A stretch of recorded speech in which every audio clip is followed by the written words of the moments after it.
Growing up, you know, my mom's Russian, dad's Portuguese, so like, yeah. Apparently when I was a kid, I spoke like a bit of both. So I had a bar mitzvah, but like when I was really young, I didn't really know I was Jewish. Going to that television thing, it really turned me on to like cinematography and like, yeah. and just like the shots, and I gained more of like an appreciation for film just through doing that. It's really funny. I was cleaning out my house, getting ready to move here, and I found this like folder of all this random shit that I had like saved. Oh my god! And I found a ticket from that show, and I sent so it cool. to. That's so cool. Yeah, he was called like kaytranada, and it was like, yeah, I sent that to him. He's like, holy shit! I remember Bowie called me, and he's like, dude, like, you're nominated for a Juno. I was like, what the fuck? Like, dope. And the next thing you know, I got it, and I was like, damn, it's crazy. Hi, so today I'm here with POMO. Yep. So you were born in, was it Port Moody or? I was born actually in Vancouver. Oh. But, yeah. But I lived in Port Moody, and I grew up there and went to high school there and stuff. At what age did you move to Port Moody? Probably like when I was like 13. Damn, 12. pretty young. Yeah.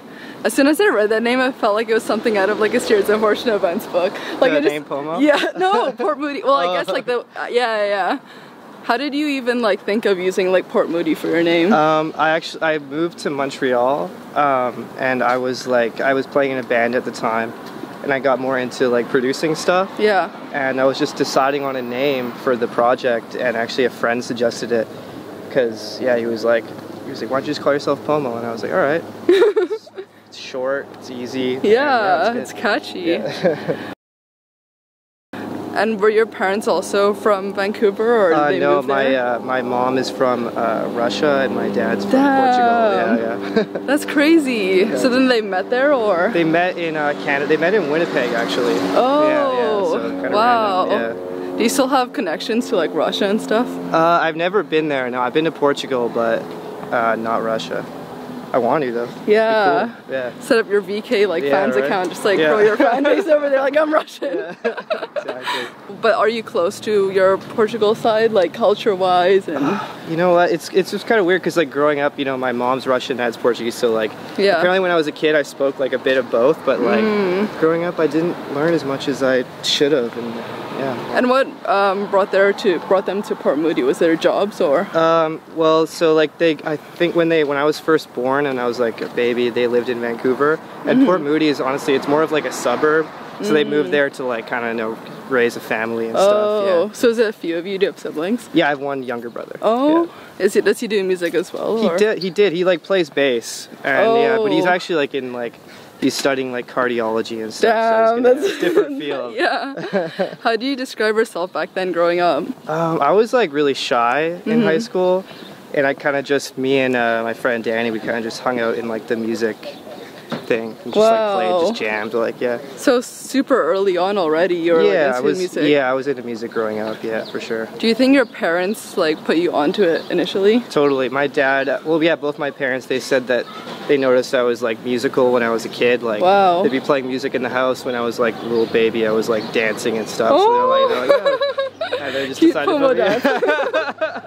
they put me in a piano. And then I studied like classical piano growing up, and then I took guitar when I was like 12, and then for a while the guitar was actually my main instrument like through most of high school. What kind of music did your parents listen to in the house? A bit of everything, but like I had like a lot of like Pink Floyd, like classic rock stuff. I grew up like on classic rock, like that was my main shit in like high school. Yeah, I was playing in bands, like doing rock kind of stuff. But I always loved like funk and like Michael Jackson, Prince, and all the classic stuff. Yeah. And what do your parents do then?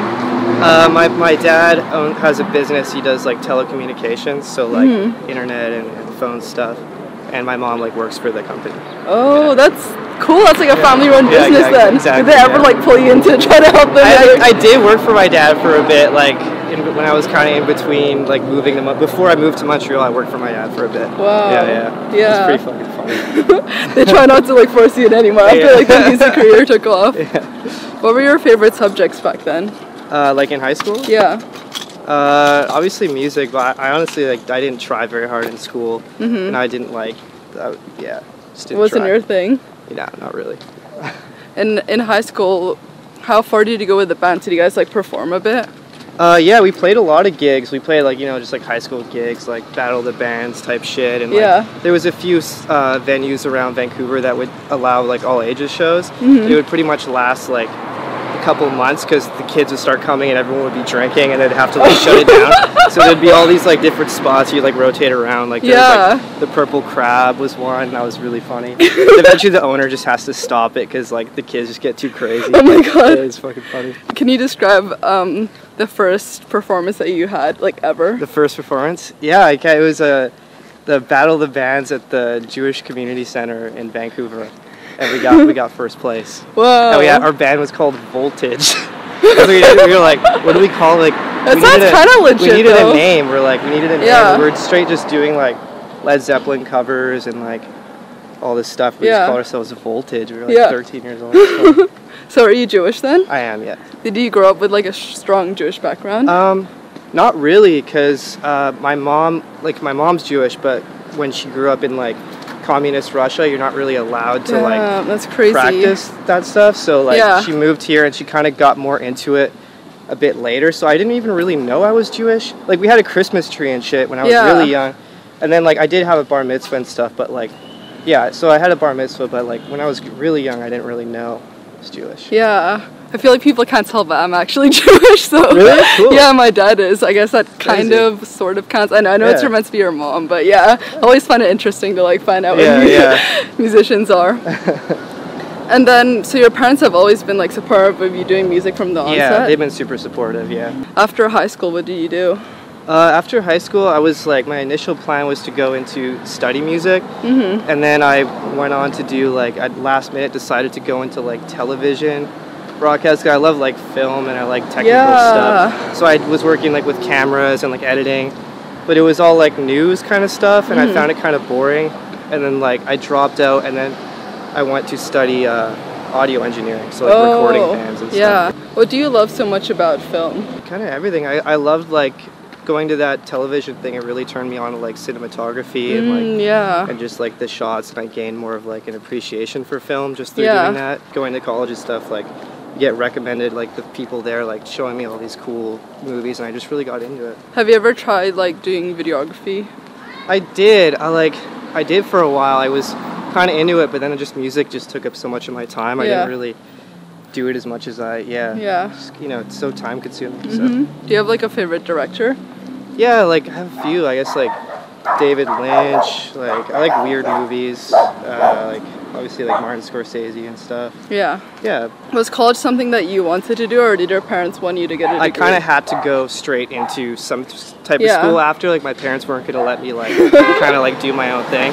So I was like, I was going to do music school, but I was like, fuck, I want like a job after. I don't really want to teach. So I was like, I did the TV thing, and then I ended up getting a job after the audio engineering. So I got like I was interning at a studio and stuff. Wow. Yeah. Do you think you learned a lot from like that degree now looking back? Totally. Yeah, like they were super like hard asses at the studio I worked at. Damn. Like that they were like, it was crazy. I wasn't even doing that much recording shit when I worked there. Like they're like making you do all this construction stuff and all this bullshit. Yeah. But like it actually like made, because I was like just out of high school when I went, so it kind of got me like geared up. Like I was working like 12-hour shifts, like just going in, and it kind of got me prepped for like how much work it is to like tour really and stuff, and like working with like little sleep and stuff like that. So kind of got me prepped for it. And then you were in a band that got pretty big, right? Like the Panther.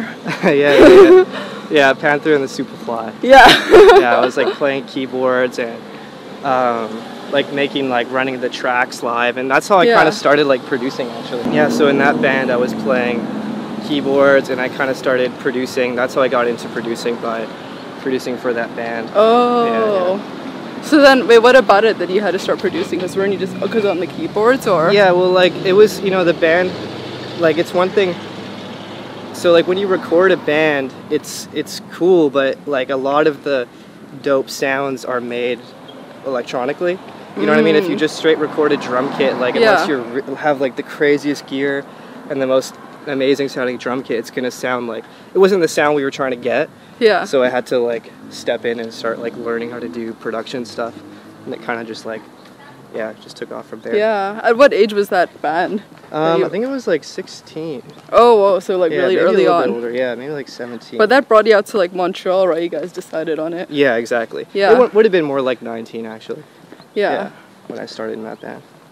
And then you went to college, like during that time? Yeah, I'm so bad with like dates. I'm such a date-centric person. I'm so it like, bad. It's like makes you remember the stuff years better. all get mixed up. That would have been, the Panther band would have been right after college. Because I was like, I decided, well, so it was after college, and then I worked at the studio for a year. Yeah. And then the studio was taking up so much time, I was like, all right, I kind of had to make the decision. I was like, do I want to like keep at the studio thing and work your way up the studio and like become more of like an engineer, or do I want to play more? And I was like, I want to like, I'm young, I want to like try my hand at like actually being a musician. So I went that route. What was the turning point that you were like dropping all the bands off and just putting all your energy to POMO? It was because we all moved to Montreal, and it was like, honestly, it was super hard because everyone's there. We all had to like get jobs and like try to like make money, find a place, and also like show up to rehearsal 3-4 times a week. Yeah. Not everyone could handle it, so people started to like, a couple of the band members moved back, and the band kind of split up. So I was just like, I just kept doing the POMO thing. How early on did you find like kaytranada?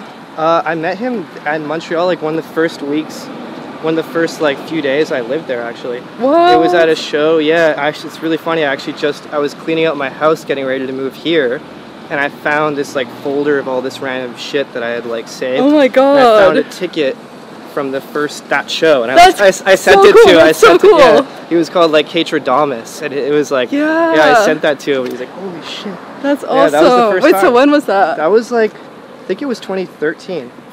Yeah. Wow. Yeah.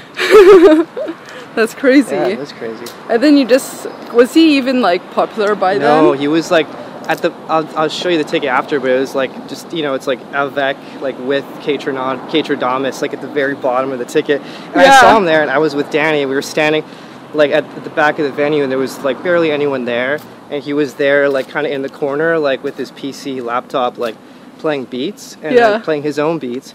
And I was like, holy, because it was exactly like the sound that I was into. Like I was like, this is like jazzy, like Dilla kind of shit. Yeah. And it was dope. So afterwards I talked to him and we became friends. Damn. Yeah. Wait, so actually how did your musical taste change from like the progressive rock to like the more mellow? Yeah, beats? so like the rock thing, I just like all types of music. Yeah. So I was always into everything. Like I loved Michael Jackson. I loved like jazz and all this stuff. So a friend of mine got me more into like Jay Dilla and stuff, and his influence really helped shape that sound for me. Yeah. And then what happened after like you started building a relationship with like kaytranada and you're sending songs, right? Yeah, exactly. And then he would like start putting my songs in his mixes and shit. Yeah. And then eventually like one day, I always tell this story, but it's pretty funny. I had a song, the first song I put out called So Fine. I had like a demo of it. And I emailed it to Kay, and I was like, hey man, what do you think about this? And it was called like, it was literally called Fine Mix 2. Yeah. And then he's like, yo, this is crazy. And I'm like, all right, great, I'm gonna finish it. 2 days later, he hits me up and he's like, dude, everyone's asking for your song. I'm like, what are you talking about? What? He's like sent me the mix, and he had put it on his mix without telling me, and he named it So Fine. I didn't even name it that. He named it my god. Yeah. You were singing on it, right? I was singing on it. Damn. Yeah. Was that the first time you ever sung? Yeah, exactly. Yeah. Wow. Yeah. Was that anxious for you for like the first song ever that you're singing on, and it's already out? Well, I thank him for that all the time, because there's like a high chance it would have never even come out. Like I might have just been like, it might have been like, oh, I should get someone to sing it, or it just sucks. So like that kind of taught me that like, that I'm kind of ready to start putting shit out more, and that I shouldn't like overthink things as much. Did you ever think, because that song did well, that you would brand yourself as more of like a singer-producer? No, I knew it was just like a one-off thing? I knew I'm not a singer. Like I did that because I was recording. I had another kind of project called Nouvelle Age at the time. Yeah. And I was just recording Anthony, and then I had the mic set up in the closet, and I made So Fine. I had like a melody in my head, and I just didn't want to forget it. Yeah. So I just went in there and I recorded the lyrics. Don't even like they're not even like non-existent. There's just so much reverb and shit. So I'm sure like 2 of the takes I say one thing, the other 2 takes I say something different. I'm pretty sure. Yeah. But I just went in, and I just like I did a take, and I was like, this is fun. So I just kept like recording myself, layering it. I used to work at like American Apparel in Montreal, like in the backstock. Anthony was my manager, and he was always like walking around like singing all the time. And I was like, yo, like, pretty good, man. And he's like, yeah, like I do this music thing. And I'm like, well, one day we just met up and we started like making music together, and we just got along really well. So we took it more seriously. What would you say would be like your big break after that? Or that you're able to like finally support yourself and like do it full time and give you the confidence too. Honestly, like the full time thing, like, because the great thing about Montreal is that rent is so cheap that it's great for artists. Like, as soon as I basically got like signed to HW&W, I was like working only like 1 or 2 days a week, like doing sound or whatever. And it was pretty easy to do music and support yourself. So yeah, it was a pretty easy transition, to be honest. It wouldn't be as easy in Vancouver for sure. How about like as an artist in general, what would you say would have been your big break that you were really able to push and like get your name out there? I'd say like probably doing the production for Am I Wrong on Anderson's project.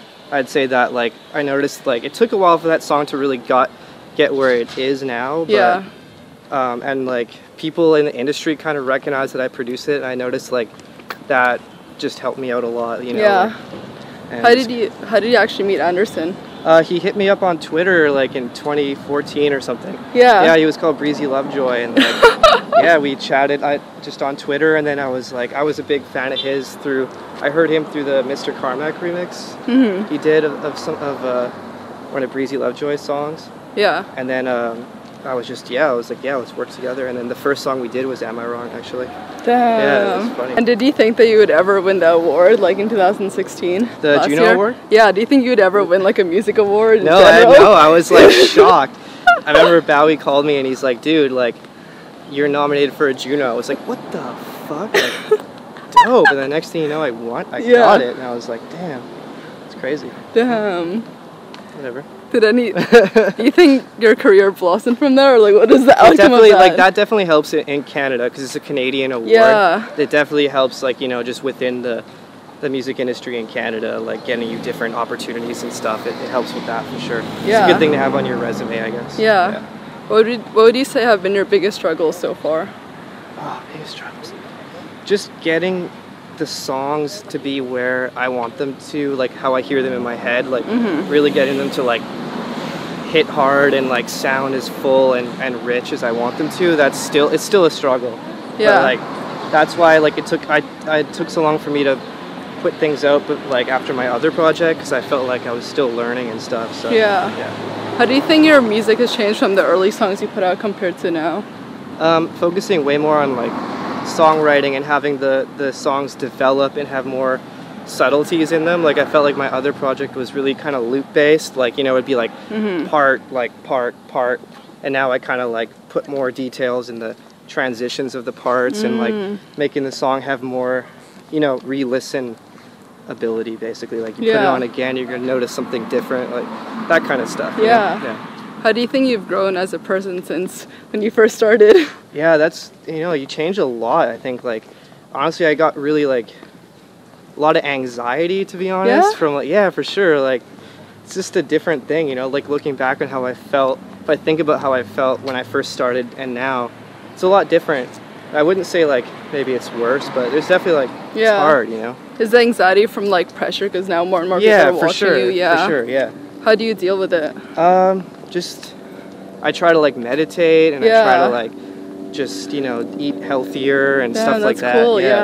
When did you start like focusing on meditating and stuff? Like a year ago probably. And I'm not really crazy at it, but it's like, you know, if I'm feeling like really shitty at sometimes, you know, I'll focus more on it and stuff. And is that difficult to do with like the whole touring thing, like meditating and like even eating healthy is like pretty. It's hard to get in. It's hard to stay in like a pattern of being able to do the same thing, because, you know, it's like you're home for a couple months max, and then you have to go travel for a while, go somewhere else. You know, it's just moving around. It's hard to get in like a pattern where you're able to like live kind of healthy. You know, it's kind of hard. How do you think your career will change now that you've moved to LA? Well, I'm hoping it's going to be like, I notice when you're out here, like there's so many opportunities. Like, you're always in different sessions with different people, and like, yeah, you just go to someone's studio, next thing you know, they're like, yo, come here. You're meeting all these crazy people, like people you've never heard of, like, and kind of like there's so much happens here that you get a lot. It's really inspirational to be here, for sure. And you couldn't do any of that like when you were in Canada, or you can, but it's definitely a lot smaller of a scene. So like you're kind of, it's just you, like it's basically just a lot of just you. You know what I mean? And it's, you kind of get in your own head. It's nice to be able to meet with people and bounce ideas off like people who are really killing at what they're doing. Do you think that actually helped though, because you're able to like fine tune your sound like before other people's like opinions and everything, just like that whole like Canada phase where there's not so many people, maybe you could like find the POMO sound better? Yeah, that's definitely true. And like especially like Montreal had a fairly small scene, but it was a really like, it was an amazing scene because there's so many different types of producers and musicians, but everyone really got along. Like people would come to each other's shows that would be totally different, and that wasn't happening in Vancouver. So it was really cool. Like, yeah, that definitely I think helped take it to the next level for sure. Yeah. Last question. Yeah. What do you want to be remembered for? I guess just making like just good songs, just really good songs, you know, that last for a long time. That's kind of my dream, just to have like, to make songs that I'm really happy with, and put a lot I love that. Thank you so much. No worries. Thank you. Bye.